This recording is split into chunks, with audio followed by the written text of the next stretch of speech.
Hello, Internet! I'm Elliot the Purple Doofus, and welcome back to American Gods by Neil Gaiman. Today we're covering chapters 8 and 9. I hope you've read up to that point, because I do not want to ruin anything for you. At the end of our last section, Shadow had just met Jackal and Ibis, and I thought Jackal was a dog. So the beginning of this chapter is just getting a more formal greeting out of the way. Shadow and Ibis go to have brunch, or lunch, or breakfast. This book spends a lot of time in diners, and the whole time that they are eating, Ibis is kind of giving a funeral sales pitch to Shadow. It's very reminiscent of the pilot to 6 Feet Under, where it's just kind of like introducing you to the world of death and funeral parlors, what Ibis and Jackal do. They leave the diner and go back to the funeral parlor, where Jackal is actually giving an autopsy to a woman who was stabbed 7 times because she told her boyfriend she was pregnant,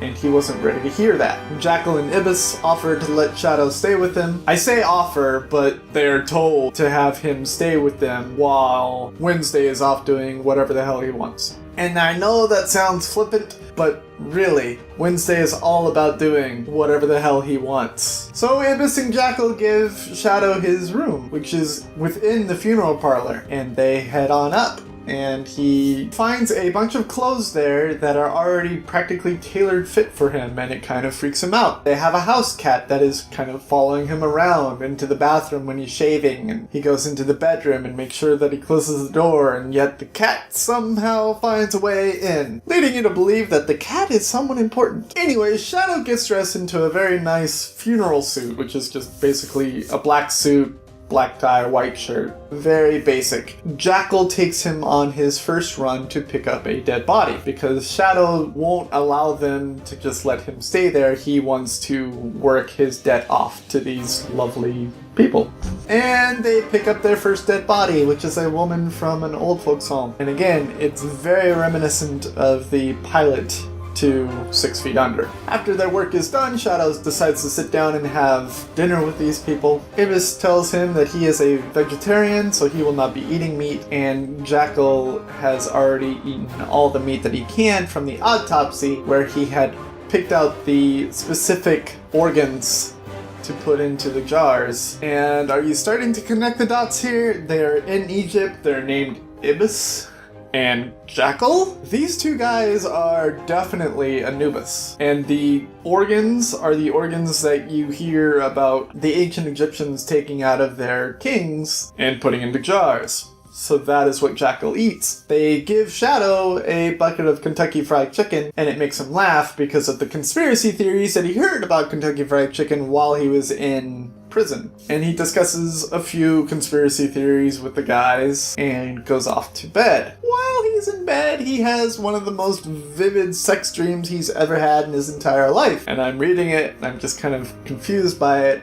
But the woman that he is having sex with continually gets more and more feline features to her. And I'm pretty sure the cat that's been following him around the house has infiltrated his dream, and he is dreaming about having sex with the cat. Weird as it may be. Shadow wakes up, looks out, and sees that the world is covered in snow. And so he decides to take a walk. And while he's taking a walk, he runs into Mad Sweeney. You remember him. He was the leprechaun at the beginning of the book, who gave him the gold coin about the size of his palm. The one that he tossed into the grave with Laura, and she now has hanging around her neck. Well, Mad Sweeney is distressed, I think is the right word. Mad Sweeney is very distressed about his current situation, because apparently Mad Sweeney gave Shadow the wrong coin. And he keeps on saying, I did everything that he told me to, but I just gave you the wrong coin. You have to give it back to me. I'll give you whatever you want. And he even takes off his hat and fills it with gold coins. And Shadow says, I don't have it anymore. I gave it away. Mad Sweeney is so distressed. And Shadow asks him, who told you to do this? I can't remember if it was directly said or if it was just alluded to, but I definitely had the sensation that it was Mr. Wednesday that told Mad Sweeney to give him the coin in the first place. Which also leads me to believe that Mr. Wednesday probably knew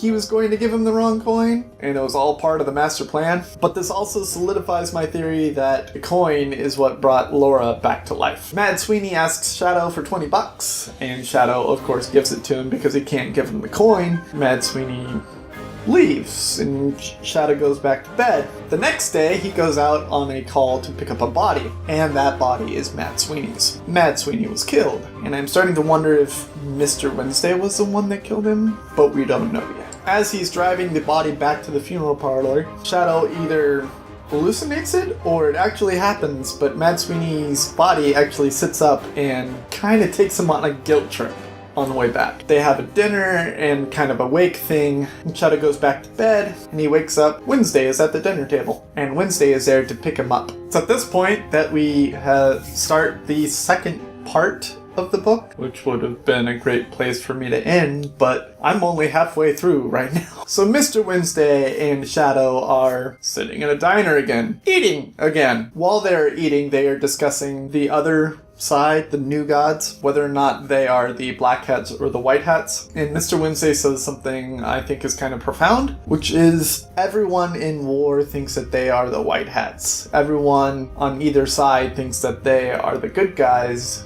doing what's right. And I think people need to think about that right now. Just maybe. Mr. Wednesday actually talks Shadow through a couple of con games, notably the Fiddler's game and the Bishop game. The thing about these con games is that they are both two-person con games. Let me just walk you through it real quick. The Fiddler's game. Guy goes to a restaurant, eats, can't pay for his food because he left his wallet at home, leaves the fiddler with the restaurant, goes to get his wallet. As he's out getting the wallet, other guy comes up and says, "Oh, that's a very expensive fiddle. I would love to buy it from you." And the restaurateur says, "I can't give it to you, it's not mine." And the guy's like, "That's a shame," and he walks away. Fiddler comes back to pay for his meal, and the restaurateur pays him for the fiddle, hoping that the fiddler doesn't know how expensive the fiddle is, not knowing that the fiddler knows exactly how expensive the fiddle is, and it's not expensive at all, but the restaurateur believes it is, so he pays him a lot of money, thinking that he'll get so much more when he sells it. The Bishop game is a guy goes into a jeweler's, buys an expensive necklace, walks out, comes back in with a cop, and the cop says that you sell something to this guy. The jeweler says, "Yes. This guy has been using counterfeit bills to buy stuff. Do you still have the bills?" And the jeweler says, "Yes." And he shows him the bills, and the cop says, "Oh, these are counterfeit." And he takes the bills, he takes the jewelry, and he gives a receipt to the jeweler. Unbeknownst to the jeweler, the money was real, and the receipt is fake. So basically, these guys get away with however much that necklace was. It's all very hustle or leverage, which are both very fun shows. You should check them out. And as he's explaining this to Shadow, Shadow notices that, well, these games, they require a partner. And he asks Mr. Wednesday about that, and he says, "Yes, I did have a partner once. Not anymore." Mr. Wednesday tells Shadow that he has a new identity for him for Christmas. He will be living out this identity for the next couple months while Mr. Wednesday has to attend to his own life and his own dealings. So now Shadow has to live out his life as Mike Ainsel. And he gets on a bus to this new town where Mike Ainsel lives, and he has a very strange dream. This isn't the first time that we've met the character in his dream, the Minotaur. I just haven't really mentioned the dreams with the Minotaur because they seem very blah to me.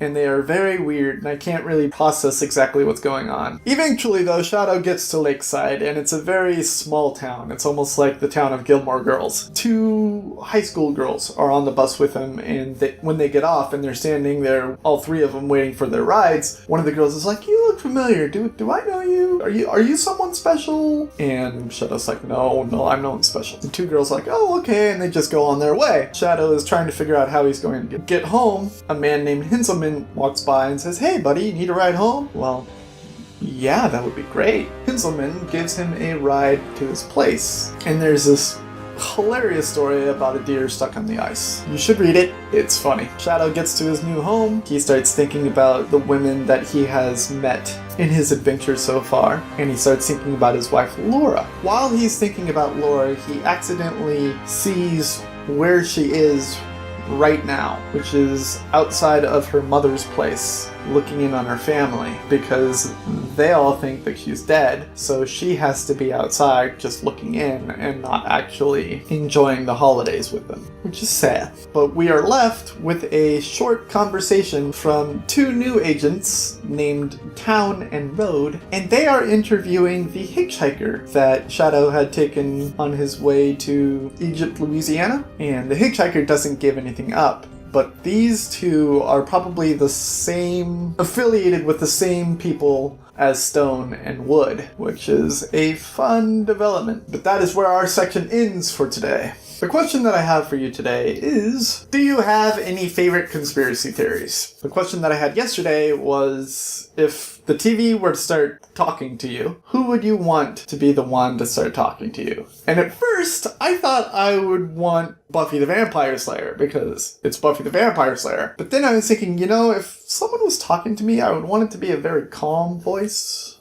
I would want it to be a very relaxed voice. I would want it to be a very pleasant experience. So I started thinking about Bob Ross, because what television personality is there that is calmer than Bob frickin' Ross? Do not forget that the next book that I'll be reading is The Indisputable Proof of Santa Claus by Dr. Hannah Fry. I don't have it with me. It's still lost in the ether of the US postal system, but it's going to get here eventually. Go out and grab it by any legal means necessary. Borrow it from a friend, borrow it from a library, buy it on a Kindle, buy it at a bookstore. I don't care what you do as long as it's legal and you read it before I ruin it for you. I've been Elliot the Purple Hair Doofus, reminding you to watch your Pajamaridius. And I will see you all in the next chapters of American Gods by Neil Gaiman. Toodles!